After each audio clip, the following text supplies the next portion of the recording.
All right, guys, so we are now hanging out with Mr. Bruce from Bell Helicopter. He used to be a test pilot, and he's got a pretty interesting adventure to tell us about.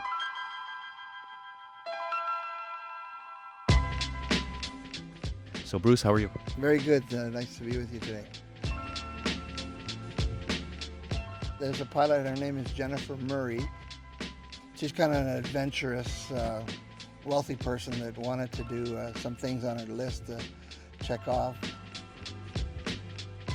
What they found, of course, was nobody's ever done a helicopter trip from around the world, but from north to south, across the latitudes rather than the longitudes, with a Bell helicopter, and we agreed to that, but under certain conditions. Some of the things that we laid out that we wanted them to do in order to use our helicopter was to take an IFR training, to take mountain training and survival training. And I went on the mountain course myself also, and I actually worked them through their IFR down in Fort Worth, Texas, to get them the US IFR ratings. So that preparation was done, plus a lot of logistics for fuel positioning and planning for hotels, etc. Any logistics that are involved. Certainly a ton of border crossings.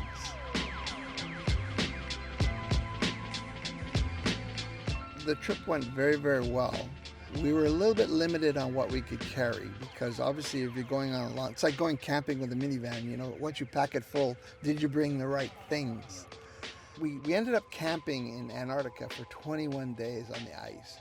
Nobody brought enough padding to lay on the ground. We just had these little mats, like a half-inch neoprene mats. No, we should have had something a lot better than that for to sleep on. We actually left with them from Buenos Aires back to Buenos Aires. It's 3,330 miles.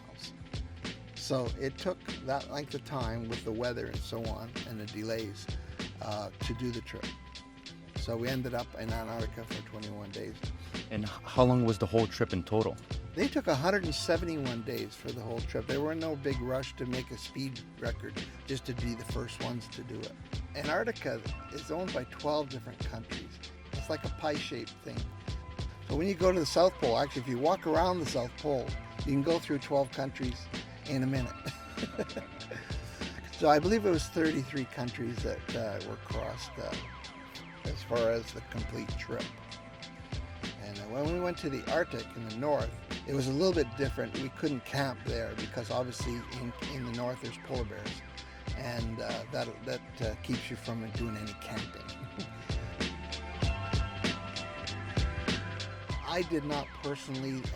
They did purchase a shotgun in Alaska when they were there, and they brought it into Canada, unfortunately. Well, Bruce, I want to thank you for your time and sharing this amazing adventure with us.